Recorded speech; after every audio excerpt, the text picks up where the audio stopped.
So what's up mga busing? Nandito naman tayo sa Buldos. Yan, maputik dito mga boss. Dito mga busing, mayroon lang ako ikikwento sa inyo mga boss. Dito may nagdala dito ng kopra galing Hagbay. At saka mga busing, yung kalabaw niya mga boss ay nati pa lang mga boss. Ang may-ari ng nati na to, isang pipi, isang pipi at kanyang asawa, pipi rin mga busing. At saka yung dala ng kanyang nati na kalabaw, itong mga busing, yan yung dala ng kanyang maliit na kalabaw mga busing. Kung alam nyo yung tawag na nati, yung hindi pa lang katagalan na pinapanganak, tapos mga isang ano pa lang, hindi naman bagong panganak, pero ano pa lang, maliit. Yan. Ganyan lang siya mga boss, kalaki mga busing. Tapos yung dala niya mga busing ay madami. Hindi biro yung dinala ng kanyang kalabaw mga busing, kahit maliit lang. Kasi malayo yung kanilang barangay papunta dito sa Buldos, dahil dito malapit na dito ang bayan ng San Jose mga busing, kaysa doon pa sila mag-deliver sa San Jose de Buwan, kasi malapit ditong kalsada. Kaya lang ganito lang kalsada dito. Yan mga busing.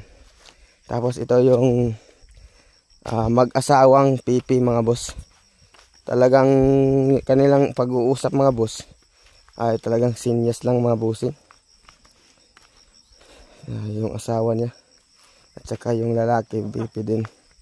Ayan sila mga boss. Ito. Si ate. Ito isa ring. Ayan. Doon pa yung ibang mga bossing. Sabi ni Budoy, mayroon pa daw doon sa nasa huli. Yan, hinihintay namin. Ano doy? Yan. Nandun pa sa Buldos mga boss.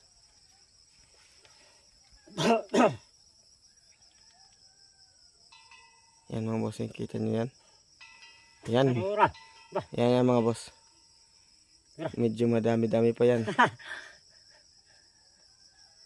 Ano? Yan, layo-layo pa sila mga boss. May mga taong nagdala. So ayun, hintayin natin mga bossing.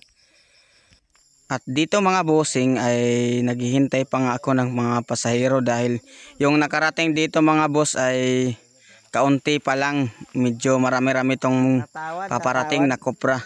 Yung mga nahuli ay yung may kalabaw, yung kanilang ginamit para sa pagkarga ng kanilang kopra mga boss.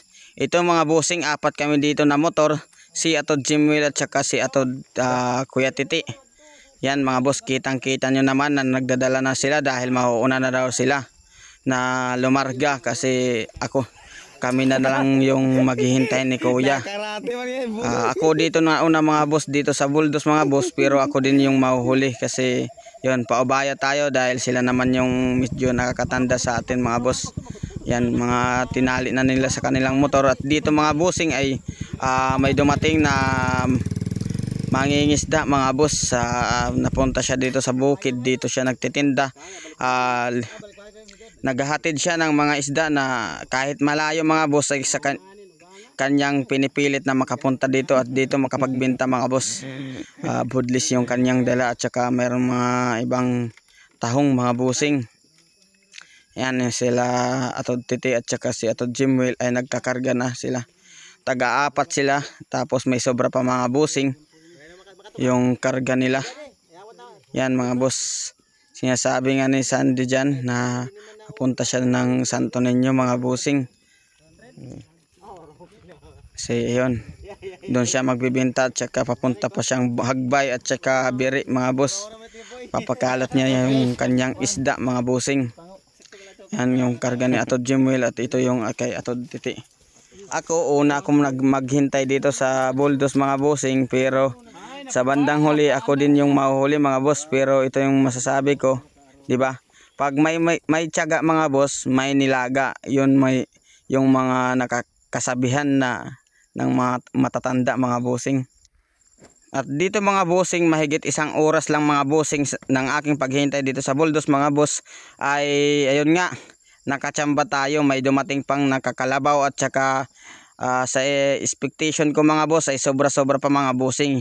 Ito nga yung tinatawag nila na pag may tiyaga ka lang talaga, mayroon ka lang talagang linaga mga boss. At dito mga boss, dito na ako nag-video sa itaas dahil 4 yung dinala ko dito sa taas. At saka pangalawa kong dala dito, papunta dito galing sa aking hinihintayan doon sa may kubo mga boss. Kasi sobrang pakyat kasi hindi kaya yung ikarga lahat mo. Kaya yun, kinarga ko na lang, dito ko na lang ikakarga at lahat ko na ikakarga dito mga bossing. Dahil dito kaya naman dahil pababa dito mga boss yung daan mga bossing. Yan, kitang kita nyo naman, di ba? Inaayos ko na yung aking dala. Lahat ng aking dala ay 7 sako yan mga bossing. Dito kaya ko na yan dahil pababa naman, sanay na ako sa pababa. Pero hindi lang talaga normal na pababa mga bossing. Alam nyo naman yung daan dito, di ba mga bossing? Sa nakakapanood sa akin mga bossing ay alam na nila kung ano yung pinagdadaanan ng pababa mga boss. 7 sako pala. Yan ulit mga bossing. Yan, ganyan lang yung pagtali ko mga bossing. Hirap talaga maghanap buhay, di ba mga boss? Pero ganun pa man, sanay tayo at saka yun yung talagang hanap buhay natin. Kahit anong hirap ay kakayanin natin mga boss. At sana mga bossing, sa mga nakapanood nito mga boss, ay sana mag-iwan kayo ng like at subscribe ng aking YouTube channel para yan yung yung pinakasuporta naming mga content creator mga bossing. Maraming salamat sa sumusuporta kahit kakaunti lang kayo mga bossing, pero malaking pasasalamat ko sa inyo mga boss. At dito lang mga bossing, manood na lang kayo at tignan niyo na lang. Hanggang dito na lang mga boss. Thank you and peace out mga bossing.